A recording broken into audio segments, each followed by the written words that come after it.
Sometimes colleagues become friends. And for Charles Strobel, his friendship with Tim stretched two TV markets from the newsroom to the sanctuary.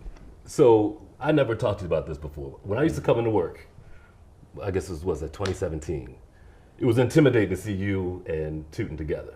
So I was like, I got to get in this group somehow, but I didn't know my way in. Sit at my desk, and what would you call Tim? By one letter, you would say. I'd call him Jay. Yes. Half my friends call me Jay. So I would hear you from your office, hey Jay, and I stand up. It's like, oh, I'm in. He's talking to me. You weren't talking to me. I'm standing up. Tim's laughing at me. I had to ease my way into this group. Your friendship, that was the strongest bond I had ever seen between two dudes in the newsroom, ever. We grew up together, basically, though. Yeah. I mean, think about it. We met when I was 21 or 22, and he was 20 or 21. And we came up through the ranks together. Yeah. When I left D.C. and came to Baltimore, he left there, I do believe, and went to West Virginia. Oh, okay. And then he doubled back, and he worked at Channel 2 for a half a minute. Okay. And then he came to BAL. Okay. And so we reconnected at BAL. He would tell stories about y'all going to go find stories. Or like there may be a source in the alleyway, and you're meeting, in the back alley to get it before 13 got it. I mean, in my head, it was like the Black Starsky and Hutch. Like you're chasing down news. How do you find your person, I guess? There had to be something that was similar between the two of you that created not just colleagues, but a friendship. We developed a friendship over the years. Yeah. We traveled together. We did, all the conferences and all that stuff,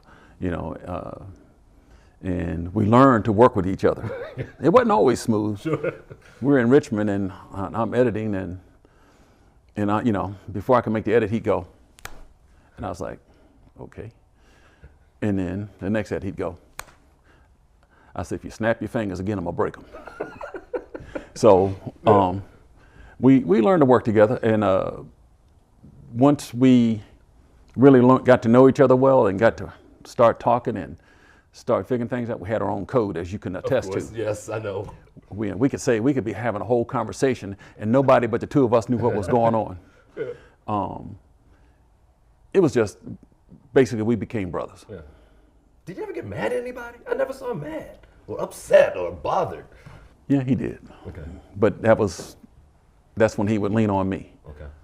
And as you know, if you have an accountability partner, yeah, you can say whatever about whatever and know it would never go any further than that. Yeah. He carried things with him about me, and I will carry things with me about him. Yeah.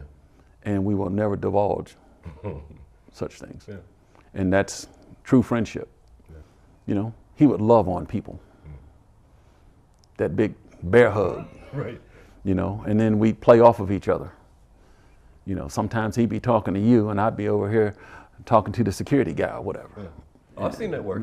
So we played off of each other and we laughed a lot. If we could get you laughing, we're in. Yeah. We're in, regardless of where we were. Tell me about the word pride. We're sitting in his sanctuary right now. I saw it a lot of times. I saw pride in his work. If he talked about this building, it's pride. I went to the men's day that day. There was something in him that you could tell there was pride to have this group of brothers together under one roof, talking about anything. I mean, that was the most I spoke. I had just gotten there and I'm talking to you guys. Pride was a big thing in his heart. He said to me 100 times, I heard him say it to you, man, I'm proud of you. And I took it, I thought he was joking around, but he meant it from his heart.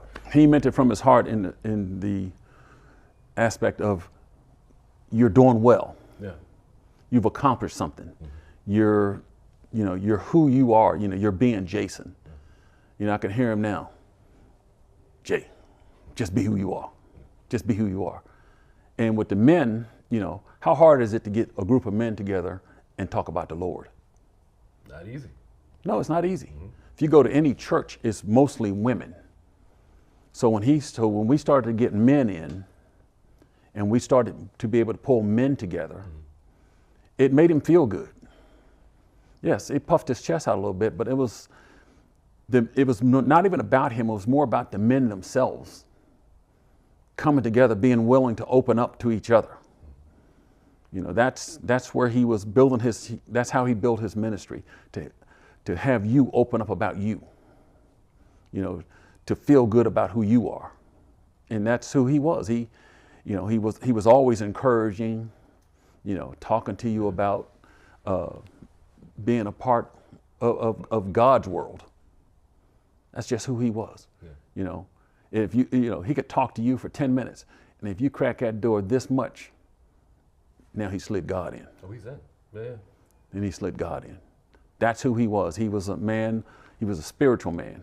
You know, people want to call it religion. No, he was spiritual, and he believed strongly in God.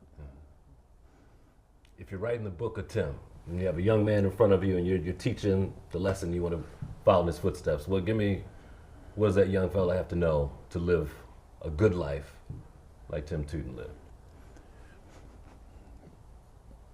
Be committed to what he was committed to, and that was God himself, the spiritual side of being who you are, to walk that path. You know, you laughed and said, I can't imagine you guys partying. Well, that's when you had one foot in the world, one foot in church.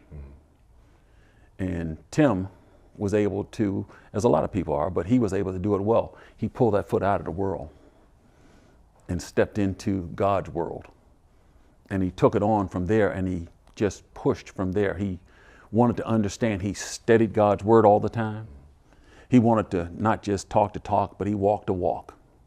You know, who he was on a daily basis is what he felt God wanted him to be. And he was just that guy. Yeah. You know, he could love on you without you even knowing it. Mm-hmm. He'd strike up a conversation. I always mess with him. I said, man, I said, you could talk to a signpost, couldn't you? And he'd start laughing. Now, Stroh, you know, Jay, you shouldn't be talking that way.